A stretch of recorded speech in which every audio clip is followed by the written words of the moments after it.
Adecuado para presentar un compañero, un amigo. Estamos hablando ya, estamos en contacto con Carlos Pancho Gaitán. ¿Cómo te va? Ruso te saluda, ¿cómo andás? Hola compañero, ¿cómo estás? Me imagino que sabrás este tema que pasó. Bueno, muy superficialmente. Gaitán, en mi mano está La Resistencia, el peronismo que yo he vivido. ¿Esto es así? Sí, así es, sí. Editorial Sicus, incluye un DVD con un reportaje al autor. Está tu vida y está el peronismo, como decís vos, que has vivido. ¿Y cuál fue el peronismo que has vivido?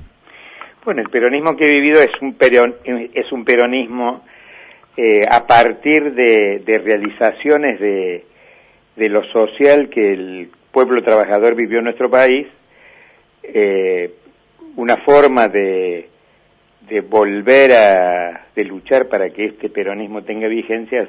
Surgió la resistencia peronista, ¿no? Ante el avasallamiento del gorilaje, que fue tremendo. Y vos estuviste obviamente en la resistencia. ¿Cómo fue la resistencia para vos? ¿Cómo fue tu participación?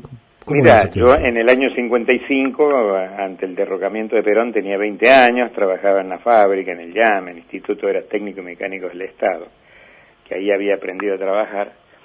Y bueno, la respuesta de los jóvenes trabajadores de aquel tiempo, porque básicamente los trabajadores quedamos solos en ese momento. No es que no hubiera compañeros de otras proveniencias, sectores sociales o profesionales, pero básicamente la respuesta de lucha estuvo dada en la clase trabajadora y particularmente en los jóvenes, ¿no? Uh-huh.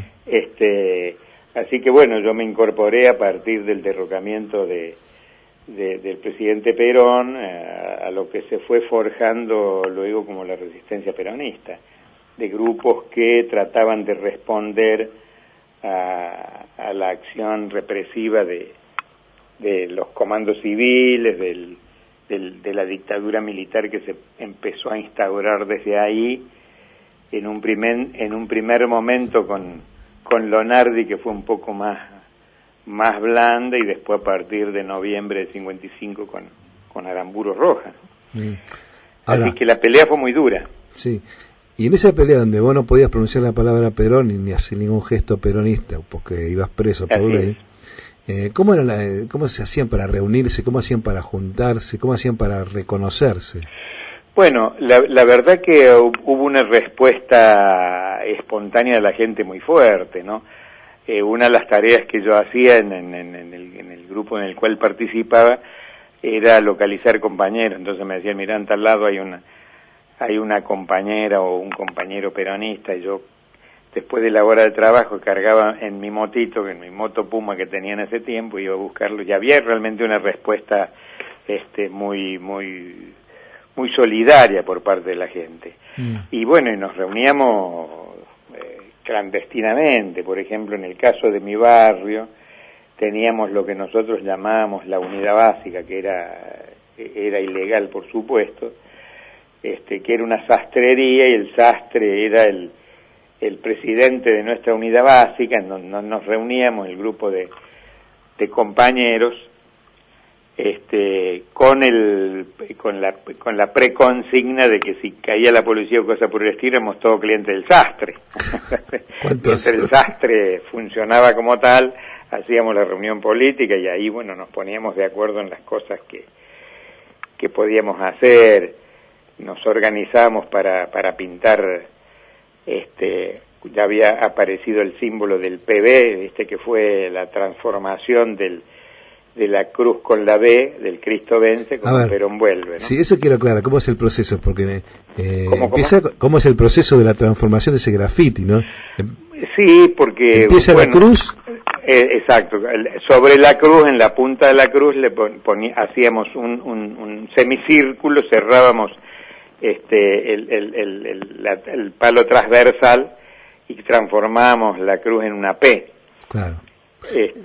La verdad que no sé a quién se le ocurrió esa idea, pero fue una cosa... Pero después se fue cambiando, o sea, venía con la cruz y la C decía Cristo vence, después se lo transforma en Perón vuelve, algo así. Así fue exactamente, porque el símbolo de la cruz y la B fue usado por la Marina en el bombardeo de la ciudad de Buenos Aires. Los aviones venían con ese símbolo, Las bombas traían ese símbolo. ¿Las bombas también? Sí, también. Y ese símbolo, bueno, terminó usándolo sobre todo porque la Iglesia en ese aspecto tuvo una gran responsabilidad, algunos sectores, por cierto, no la Iglesia en su conjunto, y la respuesta de la militancia que surgía de esos años se transformó ese símbolo en un símbolo peronista. Y después el Perón vuelve, el gorilaje lo transforma de vuelta. ¿Cómo? El Perón vuelve. Sí. Después lo corrige el gorilaje. No. ¿No hay otro símbolo? No. No, ahí quedamos. No, sí, así es. Sí. Y para nosotros, digamos, para la respuesta militante era bastante fácil porque, por ejemplo, una de las cosas que hacíamos eran unos lápices de cebo. Uh-huh. Se fundía cebo de la carne, sí. Se le ponía colorante y con eso hacíamos unos lápices que salíamos y tomábamos el propio símbolo que estaba pintado por ahí en las paredes y lo reubicábamos o pintábamos unos nuevos, por supuesto, ¿no? ¿Y el Luchi vuelve? ¿Cómo? Luchi vuelve, eso fue posterior. Eso el Luchi vuelve ya es una consigna de los 60, 70, fines de los 60, principios de los 70, una consigna movilizadora convocando a los compañeros a la necesidad de sumarse a la lucha para lograr el retorno a Perón. ¿Cuándo se usaba la flor, no me olvides? La flor se usó a partir del 55, el no me olvides. Y la verdad, bueno, como estaban todos los símbolos peronistas proscriptos y penados, uh-huh. Entonces los peronistas empezamos a usar una florcita de no me olvides en la solapa que se hizo bastante popular, ¿no? ¿Ustedes para esos tiempos en la Resistencia recibían información de Perón? Se recibía, sí, no era fácil, pero sí se recibía, o sea, empezaron a montarse los circuitos de comunicación, uh-huh. Porque la Resistencia fue un fenómeno que surgió en todo el país.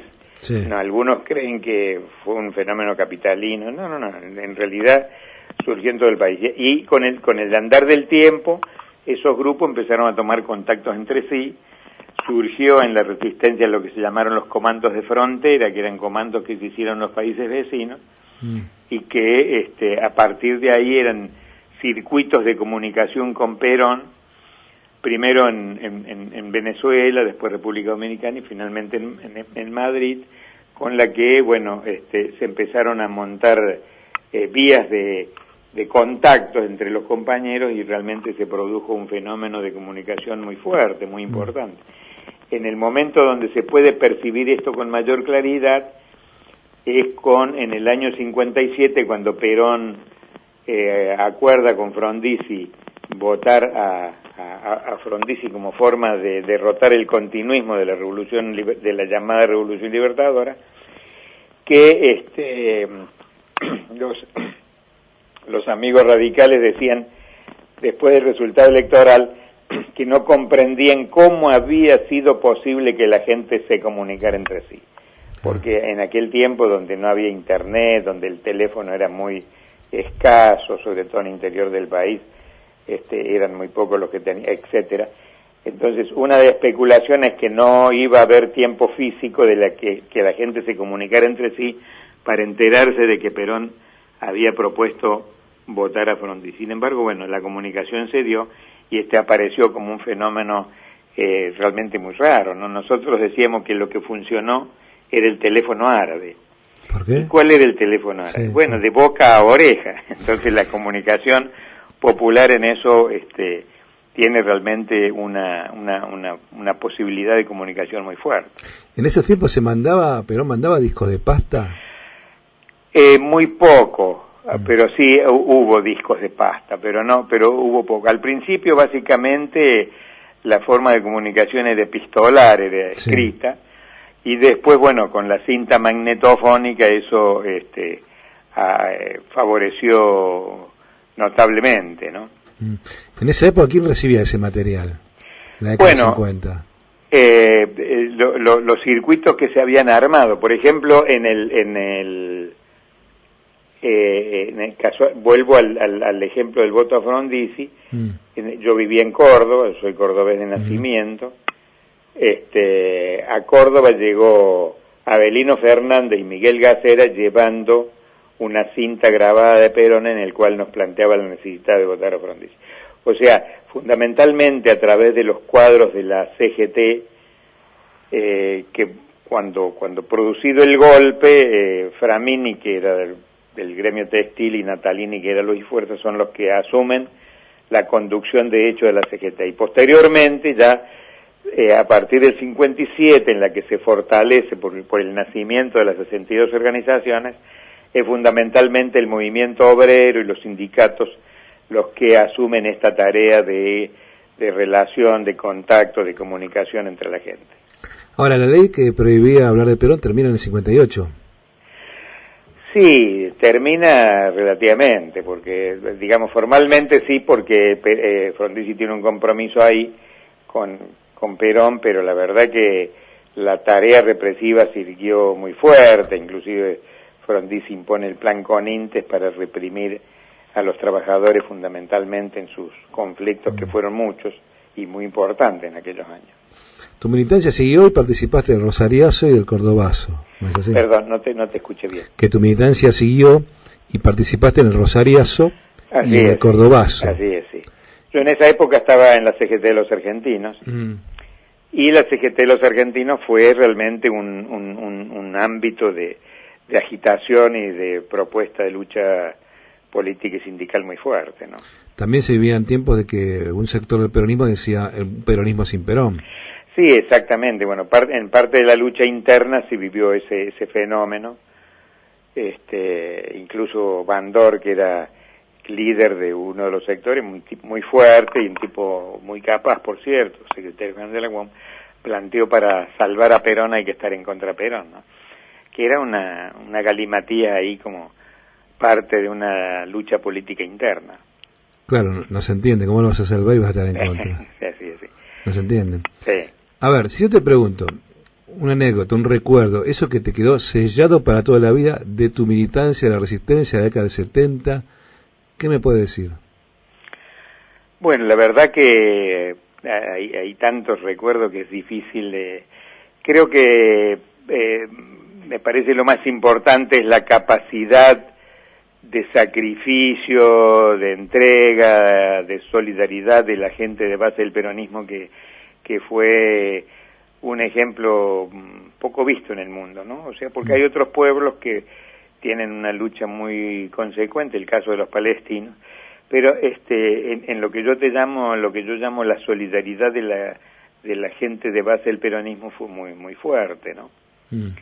Esa cosa yo la guardo muy de manera que me impactó mucho, porque te digo, por ejemplo, nosotros una lucha en la cual aparecemos como medio rengo, el tema de los derechos humanos. Lo que pasa es que la violación a los derechos humanos fueron sistemáticos contra nosotros, contra el peronismo, sí, contra la clase trabajadora, contra el pueblo durante muchos años. Entonces, a pesar de que no había una expresión como luego se dio de una forma más moderna, por ejemplo, el caso de nuestras mujeres, existía lo que se llamaban las tías del peronismo, que eran casas solidarias que existieron en todos lados, que surgió a partir de la predisposición de los compañeros peronistas de recibir a otros compañeros peronistas, prófugos, perseguidos, con hambre, con necesidad, con problemas, con detención, etcétera. Hubo muchas, en todas las provincias las hubo. Aquí en Buenos Aires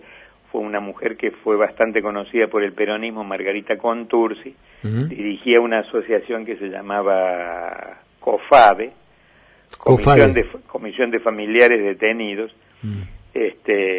bueno, que cumplieron una gran tarea en ese campo de la solidaridad que yo te mencioné anteriormente, ¿no? ¿Y cuál es tu visión actual sobre el gobierno? Bueno, yo creo que el gobierno que está culminando su etapa ha hecho cosas importantes, y creo que hay que hacer una tarea de recuperación del peronismo en su conjunto, que hoy está disperso, pareciendo cumpliendo aquella cosa que decía Perón: peronistas son todos, ¿no? Claro. Entonces tenemos peronistas dispersos en todos lados, y yo creo que hay que hacer un esfuerzo de reencuentro. Yo le llamo de reencontrarnos en Perón. Que realmente el pensamiento de Perón es un pensamiento vigente, es un pensamiento que tiene futuro y casualmente por eso lo siguen atacando los factores de poder decisorios, vuelta a vuelta aparece de vuelta acusándolo de fascista, de totalitario, de etcétera, cuando en realidad el pensamiento de Perón, del peronismo, de la doctrina peronista, los fundamentos teóricos, que hay muchísimos, son válidos para enfrentar una nueva etapa, no solamente de carácter nacional, sino también de carácter internacional, fundamentalmente en el proceso de integración de América Latina, que es una necesidad para todos nuestros pueblos. Yo tengo tu libro, y también tenía el libro de Baschetti, que es La Plaza de Perón, el último que hizo. ¿De quién? De Baschetti, que también sí, Roberto, que te hace tu prólogo también. Correcto. Y como es, y en una parte yo leo que tiene que ver con el 17 de octubre, y fotocopia, o comenta, mejor dicho, una nota que salió en el New York Times, en el 19 de octubre del 45. Sí. Y ahí lo trata de dictador a Perón cuando Perón no era poder, ni siquiera había ido a elecciones. Así que ya le llamaban el dictador. Así que algo espectacular. Todavía no se había formado nada, recién empezaba todo. Sí. Así que esa es en una nota que dice la primera referencia entre los medios dominantes y el peronismo. Mirá vos. Y la historia sigue. No conocía eso, pero sí conocía, y posiblemente vos también, cuando el derrocamiento al gobierno de Perón, Churchill dice que es la noticia más importante que ha recibido después del triunfo de la Segunda Guerra Mundial. Sí, un amigo. Imagínate vos la trascendencia que le daban al caso, ¿no? Sí. Después, lamentablemente para ellos, se dieron cuenta que Perón era el tipo que te frenaba el comunismo y tuvieron que hacerlo volver. Sí, que creo que no es lo fundamental, porque en realidad los comunistas en este país estuvieron junto con la oligarquía, junto con el Partido Conservador, junto con el embajador Braden, y además, bueno, durante toda la época los comunistas, el Partido Comunista como tal, han tenido una dualidad en su conducta, que terminaron en una alianza con el general Videla, hablando de la dictadura buena, ¿no? Sí, incluso hay que recordar a Sábato, Ernesto Sábato, que era comunista también, que se reunía a tomar el té con Videla y llegó a decir que era el presidente de los militares más democrático. Así es. Nunca le entendí esa parte. Es más, se la publicamos en la revista JP en la década del 80, es genial. Mirá vos. Gaitán. Sí. Seguramente vamos a seguir charlando, vamos a ir hablando a lo largo de este año. ¿Cómo no? Como siempre, obviamente, sobre el peronismo. Gracias por estar en este espacio aquí en Comunas, en Radio Belgrano. Bueno, cuando quieras estoy a disposición de ustedes.